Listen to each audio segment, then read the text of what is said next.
안녕하세요. 법 읽어주는 공전쌤입니다. 이것만 공부하면 공법 50점 맞을 수 있다. 국토의 계획 및 이용에 관한 법률 두 번째 시간입니다. 먼저 공동구인데요. 공동구는 법 제44조부터 나와 있습니다. 법 제44조 공동구의 설치 제1항 제1항은 지난 30일에 시험에 나왔던 조항이죠. 넘어가겠습니다. 자, 5항 공동구 설치에 필요한 비용 계량을 포함한 설치에 필요한 비용은 누가 부담을 하느냐? 바로 공동구 점용 예정자, 공동구에 들어가는 시설을 점용하는 예정자, 즉 전기나 가스, 통신 같은 그런 사업자들이 되겠죠. 그리고 이 사업 시행자는 바로 1항에 나와 있는 도시개발구역, 택지개발지구 등의 사업 시행자, 즉 LH나 SH 지방공사들 이러한 사람들이 부담을 합니다. 부담을 하는데 이러한 비용들은 공동구 설치공사 착수 전 3분의 1 이상을 납부하도록 하고 있습니다. 시행령 제35조의 3 공동구에 수용하여야 하는 시설 공동구가 설치된 경우에는 제1호부터 6호까지의 시설을 공동구에 수용하여야 하며 자, 공동구가 설치되는 경우에는 자, 전선로부터 쓰레기 수송관까지 시설은 무조건적으로 공동구 안에 들어가는 시설이 되겠고 자, 7호와 8호 가스관과 하수도관은 공동구 협의회라는 것에 심의를 거쳐서 수용을 할 수 있습니다. 무조건 들어가는 시설이 아니고 공동구 협의회 심의를 거쳐서 수용이 될 수 있다. 법 제44조의 2 공동구의 관리 운영 앞서 조항에 살펴본 공동구가 설치 이후에 자, 그 관리를 누가 하느냐 기본적으로는 지자체장이 되겠죠. 지자체장이 관리를 하는데 다만 공동구의 효율적인 관리 운영을 위하여 자, 그 관리 운영을 위탁할 수 있는데요. 지방공사, 지방공단, 한국시설안전공단 등에 위탁할 수 있습니다. 그러면 이러한 관리자는 5년마다 공동구의 안전 및 유지 관리 계획을 수립 시행하고요. 1년에 1회 이상 안전 점검을 합니다. 안전 및 유지 관리 계획은 5년마다 안전 점검은 매년 1회 이상 하게 되어 있습니다. 그리고 앞서 살펴본 공동구 협의회 심의사항을 추가로 알아보면 자, 총 4가지가 있는데요.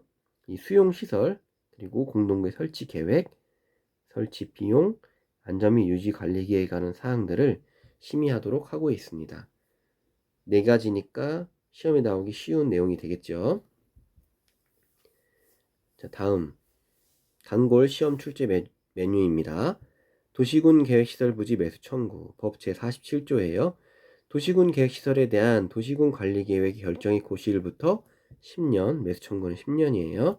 10년 이내에 그 사업이 시행되지 아니한 경우, 다만 실시계획 인가 등 절차가 진행되는 경우는 제외하고 시행되지 않았을 때 자, 해당 부지의 토지가 지목이 대지인 경우 그리고 또 그 토지에 있는 건축물 및 정착물을 포함합니다. 자, 이러한 경우에 자, 10년이 지났고 토지의 지목이 대지인 경우 그 해당 토지의 소유자는 자, 이 도시군관리계 결정권자에게 이 토지를 사달라고 요청할 수 있습니다. 매수를 청구할 수 있고요. 자, 그리고 이 매수 의무자가 꼭 지자체장만 있는 것이 아니고 자, 1호와 2호에 구분이 되어 있어요. 이 법에 따라서 이 해당 사업의 시행자가 정하여진 경우 그 시행자나 아니면 그 의무가 있는 자, 즉 지자체장이나 이 매수 의무자에게 토지 매수를 청구할 수 있다. 2항 그럼 이 매수 의무자는 매수 청구를 받은 경우에는 자, 현금으로 그 대금을 지급하여야 합니다. 매수 청구인 경우에는 원칙이 현금으로 토지를 매수하여야 하고 단서 조항이 있죠. 다음 각 어느 하나에 해당하는 경우로서 매수 의무자가 지방자치단체인 경우 자, 조건이 붙습니다. 먼저 첫 번째 매수 의무자가 지방자치단체여야 돼요. 그리고 자, 이 2가지 중에 하나 토지 소유자가 원하거나 아니면 부재부동산 소유자 즉 토지 소유자가 누군지 모르는 거예요. 그리고 비업무용 토지 자, 이렇게 요런 조건이 하나 있고 그리고 매수 대금이 3천만 원을 초과하여 금액을 지급하는 경우 자, 이러한 경우들에는 채권을 발행하여 지급할 수 있고 이 해당 채권의 상환 기간은 10년 이내로 합니다. 다시 정리할게요. 매수 의무자가 지방자치인 경우에 채권을 발행하는 경우가 두 가지가 있어요. 토지 소유자가 원할 때, 아니면 이러한 토지인 경우에 3천만 원을 초과하는 경우는 채권을 발행할 수 있다. 자, 6항. 그럼 이 매수 의무자는 매수 청구를 받은 날로부터 6개월 이내에 그 매수 여부를 결정을 해서 토지 소유자 신청인과 그리고 지자체장에게 알려야 합니다. 통지합니다. 그리고 만약에 매수하기로 결정했다고 하면 그 결정을 알린 날로부터 2년 이내에 매수하도록 되어 있습니다. 그런데 6항에 따라 매수하지 아니하기로 결정한 경우, 매수 여부를 결정했죠. 결정했는데 이때 우리는 당신 토지를 사주지 않겠어요 라고 결정했거나, 아니면 땅을 사주기로 했어요. 2년 안에 그러면 매수를 했어야 되는데 매수하지 아니한 경우, 이런 두 가지 경우에는 그 토지의 소유자는 개발행위 허가를 득해서 다음 시간에 알아볼 개발행위 허가 절차를 따라서 3층 이하의 단독주택 근린생활시설의 건축물 또는 공작물을 설치를 할 수 있습니다. 약속을 했는데 안 지켰으니까 건축물을 지을 수 있다는 내용이 되겠습니다. 법 제48조는 우리 앞서서는 10년이 지났을 때 매수 청구권이 나왔었고, 이 48조는 이 결정이 없어지는 것을 뜻합니다. 실효. 도시군 계획시설 결정이 고시된 도시군 계획시설에 대하여 그 고시일부터 20년이 지날 때까지 그 시설의 설치에 관한 사업이 시행되지 아니한 경우는 20년이 되는 다음 날, 우리 공법에서는 다음 날 효력이 발생하는 일이 많죠. 다음 날에 효력을 잃고요. 그리고 이 관리계획 결정권자는 이 설치할 필요성이 없어졌을 때나, 아니면 이 매수 청구권이 도래하는 시기가 왔을 때는 그 현황과 단계별 집행계획을 해당 지방의회에 2년마다 보고를 하게 되어 있고, 이 보고를 받은 지방의회는 해제를 권고할 수 있습니다. 해제를 권고할 수 있어요. 다음은 해제 신청입니다. 고시일로부터 10년 이내에 설치에 관한 도시의 이 사업이 시행되지 아니한 경우, 즉 매수 청구권이 발생하는 시점이 되겠죠. 이 경우에 단계별 집행계획상, 도시군 계획시설 사업은 단계별 집행계획이라는 걸 수립해서 가는데, 이 단계별 집행계획상에 이 실효시까지 집행계획이 없는 경우, 20년이죠. 20년까지 집행이 계획이 없는 경우, 해당 토지의 소유자는 도시군 관리계획 이반권자에게 시설 해제해 달라고 신청할 수 있습니다. 매수 청구권과 잘 구분하셔야 됩니다. 매수 청구권은 10년이 지났어요. 10년이 지났고 이 사업이 시행되지 않았고, 근데 이 토지 소유자의 토지가 지목이 대지인 경우, 조건이 붙죠. 대지인 경우에 매수 청구를 신청할 수 있는 경우고, 이 해제 신청은 10년이 지난 건 똑같아요. 10년이 지난 건 똑같은데 토지의 지목의 여부는 상관이 없습니다. 지목이 어떤 건지는 상관이 없고, 다만 단계별 집행 계획상에 앞으로 10년 이내에 집행 계획이 없는 거예요. 그러니까 이런 경우에 아예 이 시설 자체를 없애달라라고 이반을 신청하는 겁니다. 그러면 이 이반권자는 신청을 받았을 때에는 3개월 이내에 이반 여부를 결정하는 거예요. 해지 여부를 결정하는 것이 아니고 올릴지 말지를 결정을 해서 토지 소유자에게 알려야 됩니다. 토지 소유자에게 알려야 하고, 만약에 해제를 위한 도시군관리계획 절차를 밟도록 되어 있습니다. 그런데 신청을 한 토지 소유자가 만약에 이 이반권자가 이반하지 아니한 경우에는 그 결정권자에게, 도시군관리계획 결정권자에게 직접 신청할 수 있는 거예요. 먼저는 이반권자에게 해제 신청을 위한 도시군관리계획 변경을 이반해 주세요라고 했는데 이반을 안 해주는 거예요. 그럴 경우는 바로 그 결정권자한테 직접 신청을 하는 겁니다. 자, 이럴 경우에는 그 결정권자는 2개월 이내에 결정 여부를 정하여서 알려주고 특별한 사유가 없으면 그 시설을 해제토록 하고 있죠. 자, 그런데 만약에 이때도 결정이 해제되지 않았다. 시설이 해제되지 않았을 경우에는 토지 소유자가 바로 장관에게 해제 심사를 신청할 수 있습니다. 해제 심사를 신청할 수 있고 이때 국토교통부 장관은 해당 도시군 계획시설에 대한 결정 해제를 권고할 수 있어요. 이 권고는 다만 중앙도시계획의 심의를 거쳐야 한다. 그리고 특별한 사유가 없으면 해당 지자체의 그 결정권자는 시설 결정을 해제토록 하고 있습니다. 해제 신청 절차도 알고 계시면 좋을 것 같습니다. 다음 법 제51조 지구단위 계획입니다. 지구단위 계획도 자주 출제가 되는 구역 그 내용이죠. 51조 지구단위 계획 구역의 지정입니다. 장관, 시도지사, 시장 또는 군수는 다음 각호 어느 하나에 해당하는 지역은 지구단위 계획 구역으로 지정하여야 한다. 자, 의무적으로 지구단위 계획 구역을 지정하여야 되는 지역이 나오는 거죠. 자, 살펴보겠습니다. 제1항 제3호 정비구역, 제4호 택지개발지구의 지역에서 시행되는 사업이 끝난 후 10년이 지났을 때, 그리고 자, 면적 30만 제곱미터 이상인 지역으로서 시가와 조정구역 또는 공원에서 해제되는 지역이나 녹지 지역에서 주거, 상업, 공업지역으로 변경되는 지역, 요것도 엔드가 붙습니다. 이러한 지역들에 대해서는 지구단위계 구역으로 지정을 해야 된다. 의무조항이죠. 다만 관계 법률에 따라서 그 지역의 토지 이용과 건축에 관한 계획이 수립되어 있는 경우에는 그러하지 아니하다. 즉 이런 해당 지역들에 대해서 자, 지구단위 계획이 건축물에 관한 사항의 제한 사항을 규정하고 있는 내용이잖아요. 정비가 되어 있지 않을 것 같은 지역에 대해서 지구단위 계획 구역을 의무적으로 지정을 하는데 그 해당 지역의 토지 이용과 건축에 관한 계획이 수립되어 있는 경우에는 지정하지 아니할 수 있다. 라는 되겠죠.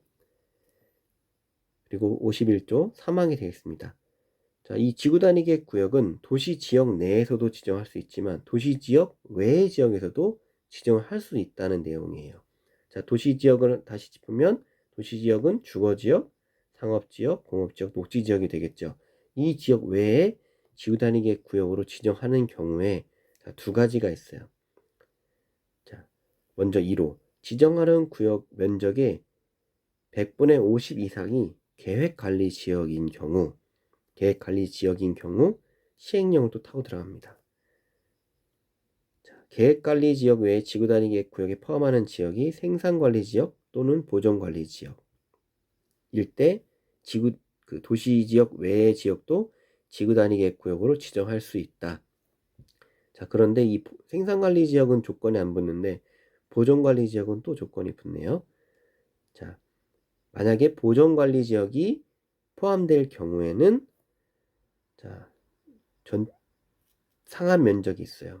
전체 면적이 10만 제곱미터 이하인 경우에는 20% 이내로, 10만 제곱미터 초과하는 경우는 전체 10% 이내로 이 상한 규정이 있고, 자, 그리고 만약에 이 지구단위 계획구역으로 지정하고자 하는 면적, 즉 계획관리 지역 안에 지구단위 계획구역으로 지정하고자 하는 토지의 면적이 자, 만약에 아파트 연립주택의 건설 계획이 포함되어 있는 경우에는 30만 제곱미터 이상이 되어야 한다.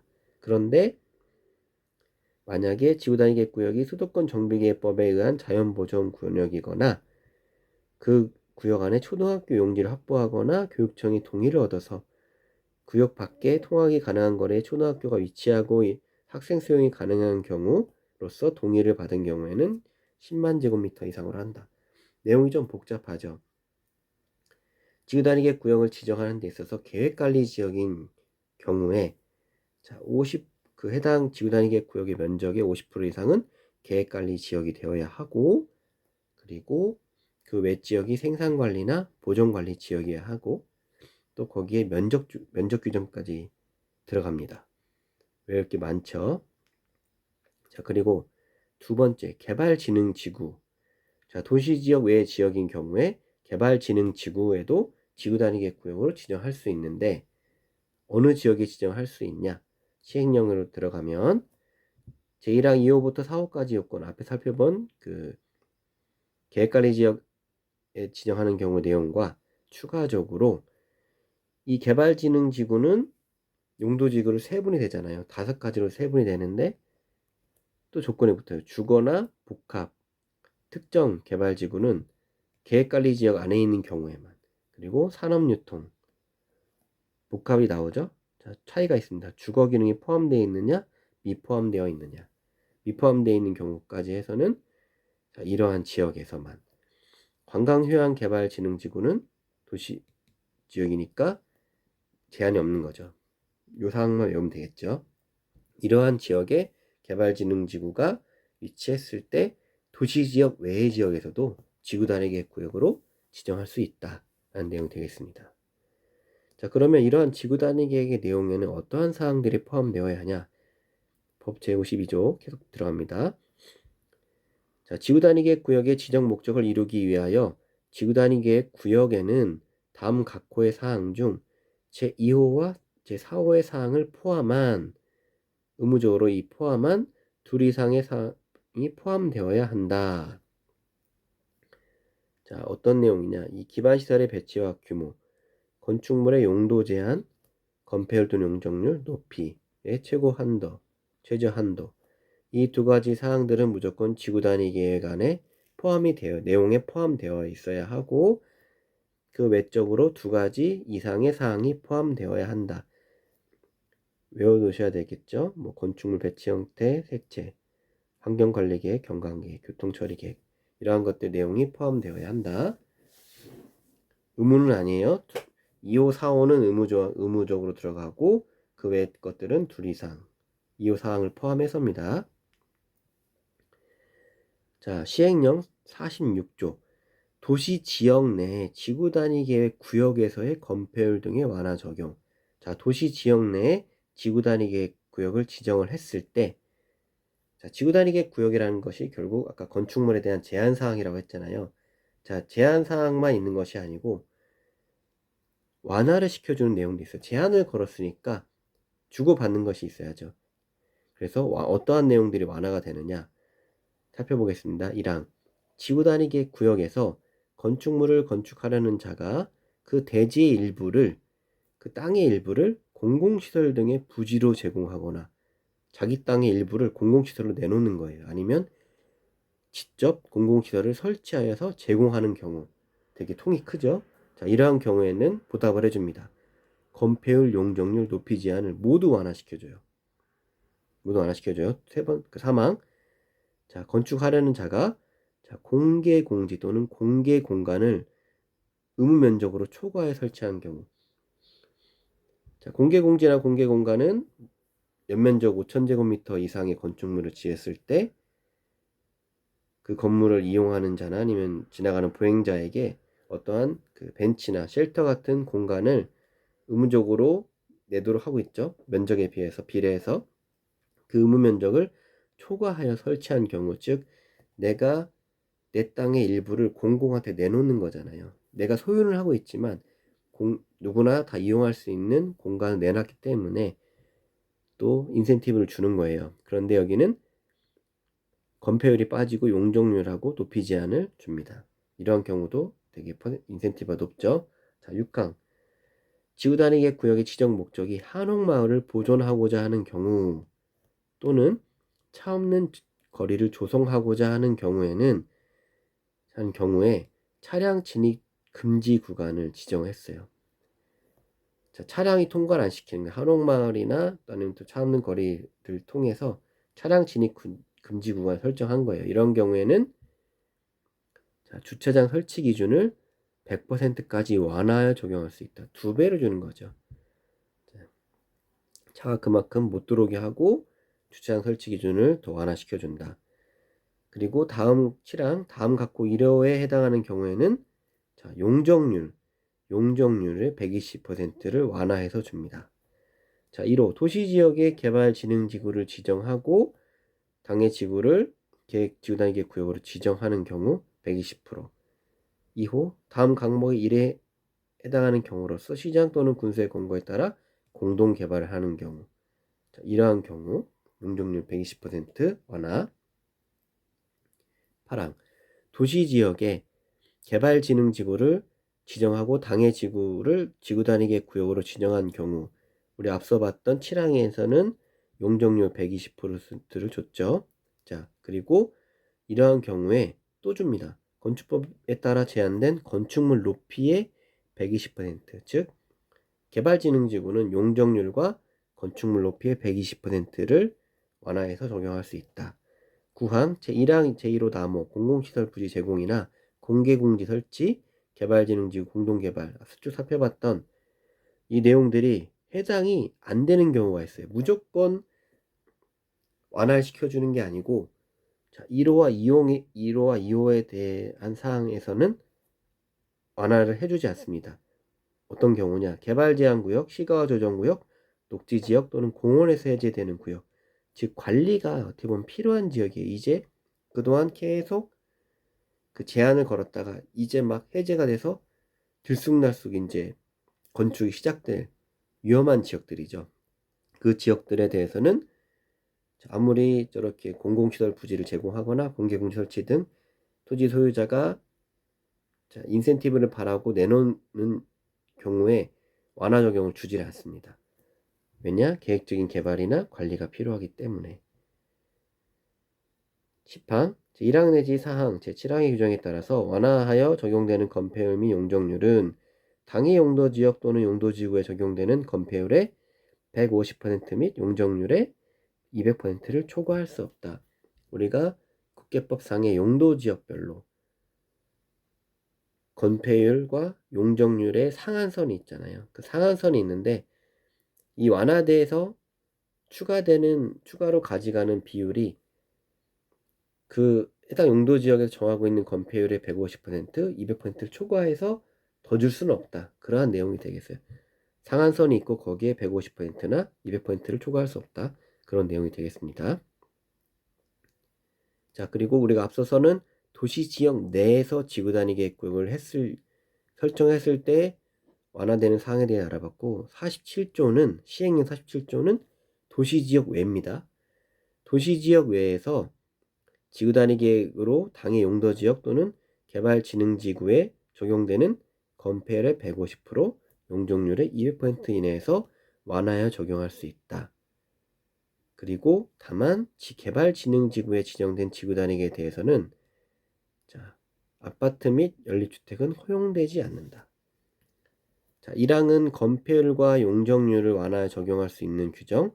2항은 건축물의 용도, 종류, 규모 등을 완화 적용할 수 있는데 이때에 이 개발진흥지구 같은 경우에서는 아무리 해도 아파트나 연립주택은 안 되는 거예요. 즉 결론은 도시지역 외에서는 개발진흥지구의 지구단위계 구역을 지정을 해도 아파트나 연립주택은 허용하지 않는다는 내용이 되겠습니다. 앞서 살펴본 거를 정리를 해볼게요. 자, 도시지역 내와 도시지역 외에 지구단위 계획을 지정을 했을 경우 건폐율, 용적률, 높이 제한 등에 대한 것을 완화해 적용할 수 있었어요. 먼저 도시지역 내 같은 경우에는 공공시설의 부지를 제공하거나 아니면 공공시설을 설치해 제공했을 때는 이 세 가지 모두를 완화했고요. 그리고 공개공지를 내놨을 때는 건폐율을 제외하고 용적률과 높이 제한을 줬습니다. 그리고 공동개발할 경우나 개발진흥지구는 용적률과 높이 제한, 즉 건폐율은 공공시설 설치하는 경우에 부지를 제공하거나 설치하는 경우만 준 거예요. 그런데 도시지역 외에서는 이 개발진흥지구에 적용되는 150% 적용되는 경우에는 150% 초과해서 줄 수 있다. 그리고 도시지역 내에서는 주차장 설치 기준을 이러한 경우에 100% 완화할 수 있다는 규정이 있습니다. 다음은 법 제52조의 2입니다. 이 해당 조항은 올해 1월 달에 개정이 되었어요. 개정이 된 내용으로서 사실 시험에 나오기 되게 애매한 부분이긴 한데 일단은 내용이 추가되었기 때문에 한번 살펴볼게요. 52조의 2 같은 경우는 이 지구 단위 계획 구역 지정을 통해서 앞서 살펴봤던 내용들이 이제 완화가 되는데 만약에 그 해당 지구 단위 계획 구역 안에 공공시설 등이 충분하다고 인정이 되었어요. 자, 내가 토지 소유자가 공공시설을 설치해서 더 내놓겠어요라고 하면서 건폐율이나 용적률을 더 가져가려고 하는 거예요. 그런데 만약에 그 지구 단위계 구역 안에 공공시설들이 이미 충분한 것으로 인정되는 경우, 자, 먼저 이 어떻게 인정을 받느냐? 이 시행령에 나와 있는데요. 바로 그 해당 지자체에 있는 건축위원회와 도시계획위원회 공동심의. 우리 지난 시간에 이 지구 단위계에 관한 사항은 도시군관리계획 결정을 할 때에 그 지방도시계획위원회 절차를 거치는데 이 지구 단위 계획에 관한 사항이 포함되어 있으면 건축위원회와 공동위원회를 하도록 되어 있었잖아요. 이때도 마찬가지입니다.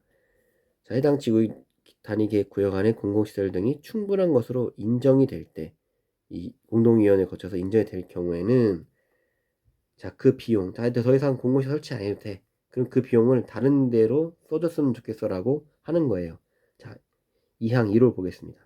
도시군 계획시설 결정의 고시일로부터 10년 이내에 도시군 계획시설 사업이 시행되지 아니한 도시군 계획시설 설치. 우리 방금 살펴봤죠? 어떤 내용이죠? 바로 도시군 계획시설의 매수 청구의 조건이 되는 토지입니다. 즉 오랫동안 도시군 계획시설이 시행되지 아니한 경우 우리가 장기 미집행 시설이라고 하죠.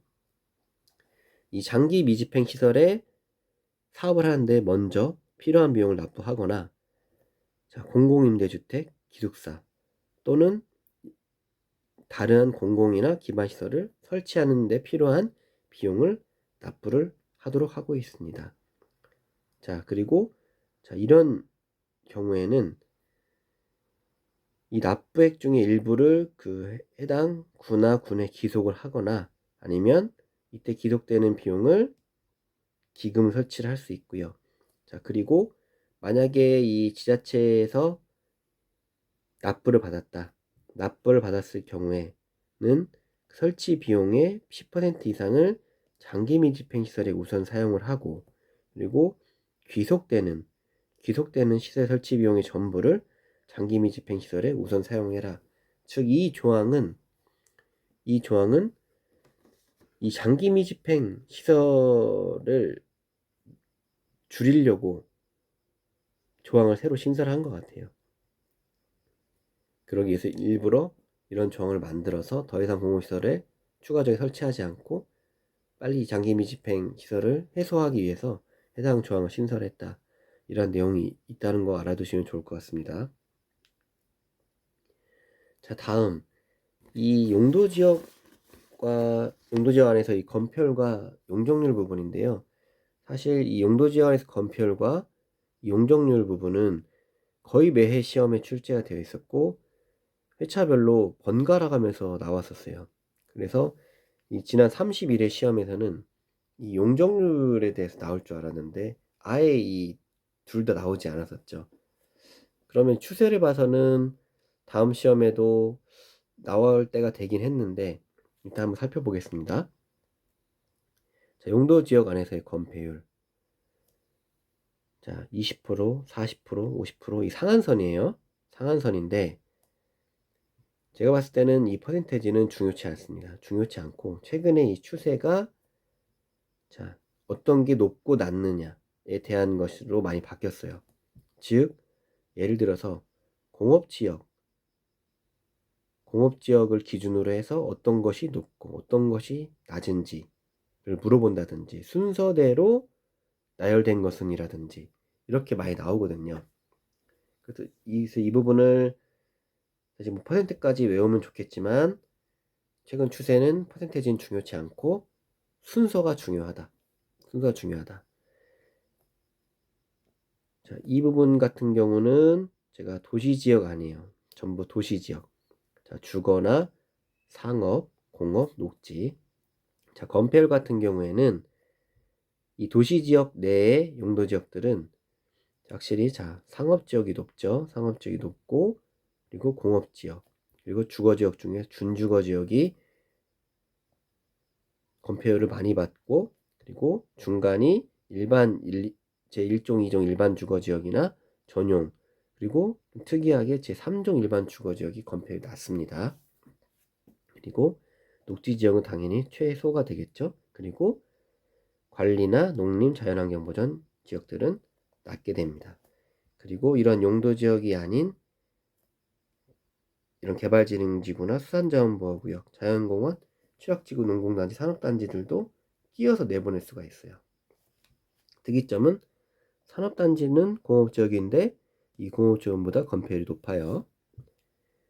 자, 그리고 용적률입니다. 용적률도 앞에 살펴본 건폐율과 조금 비슷하지만 한 가지 특이점이 있다면 이 3종 일반 주거지역이 아까 건폐율 부분에서는 되게 앞쪽이었어요. 이 전용 주거지역과 순위를 같이 했는데 용적률에 있어서는 굉장히 뒤쪽으로 왔습니다. 뒤쪽으로 와 있다는 게 좀 특이사항이 되겠고, 아까 살펴봤던 이러한 사항들이 이쪽에 없고 이 아래쪽에 있어요. 자, 그럼 이거를 어떻게 외워야 되냐? 어떻게 비교를 해야 되냐? 여러분들은 약간 암기법 좋아하시잖아요. 제가 고민을 해봤습니다.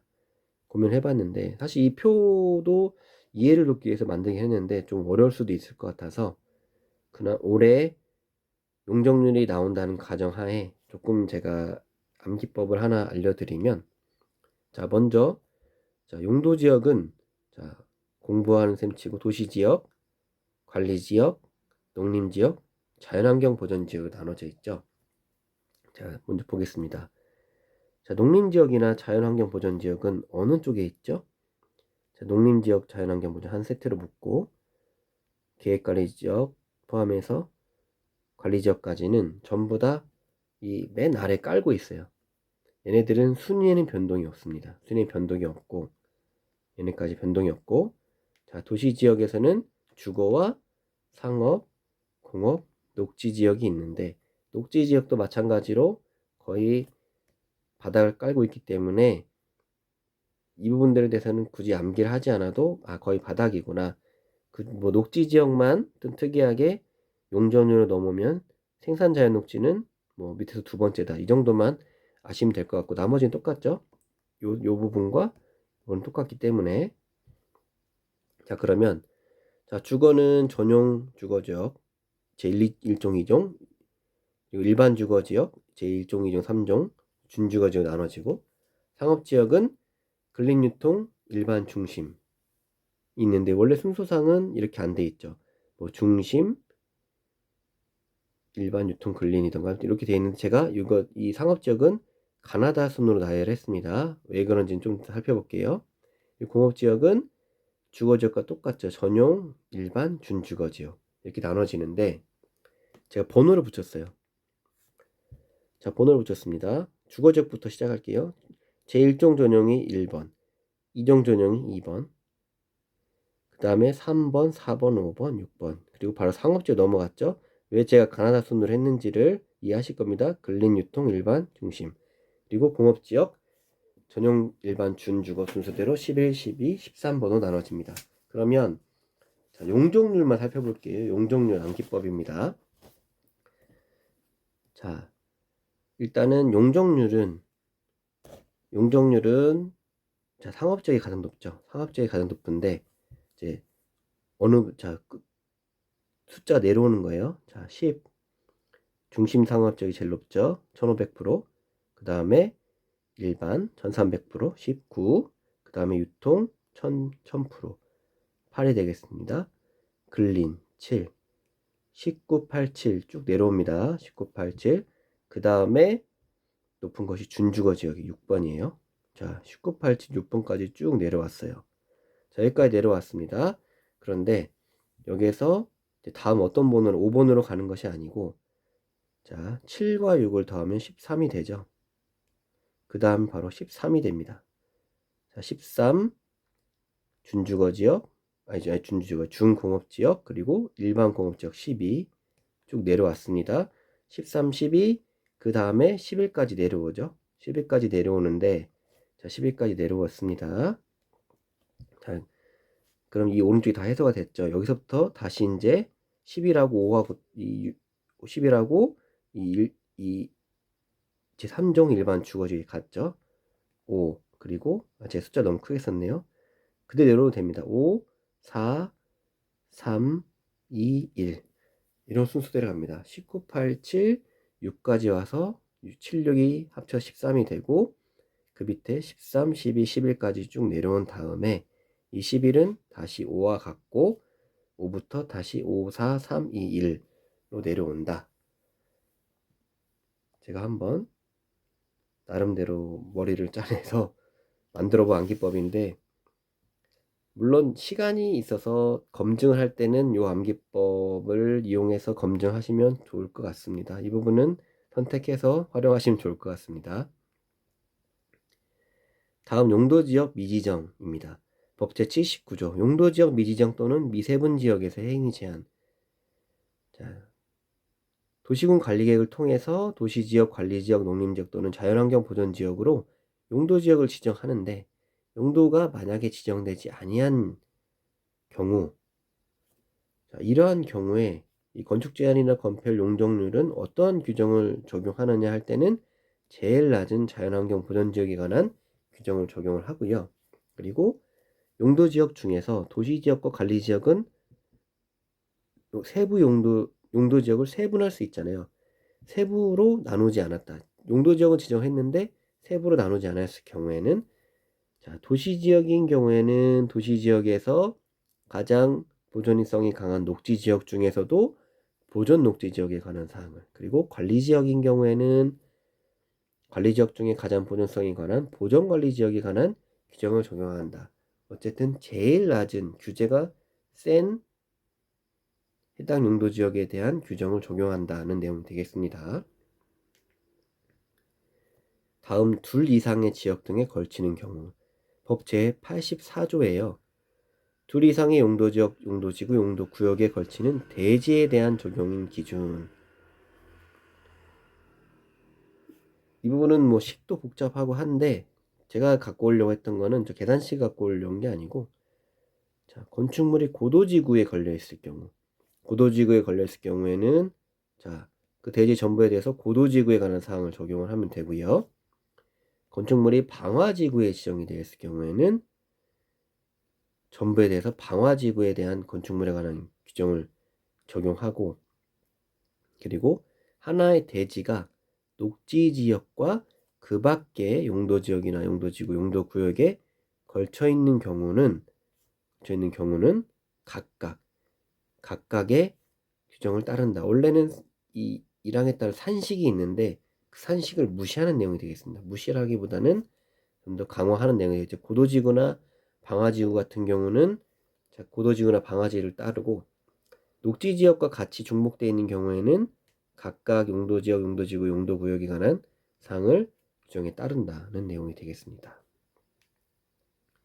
자, 오늘 이것만 공부하면 50점 맞을 수 있다. 국토기획법 제 두 번째 시간이었습니다. 구독과 좋아요는 제 영상 제작에 큰 힘이 되고요. 우리 지난 시간과 마찬가지로 이 해당 영상에 사용된 자료는 제가 관리하고 있는 부동산 공법 제대로 공부하기라는 네이버 카페가 있습니다. 이 영상 하단에 링크로 걸어 드릴 테니까요. 그 카페에 가입하시면 거기에서 얼마든지 자유롭게 다운받을 수 있다는 점 다시 한번 알려드리겠습니다. 그러면 다음 시간에 국토기획법 마지막 시간 개발행위 허가부터 알아보도록 하겠습니다. 오늘도 시청해 주셔서 감사드립니다.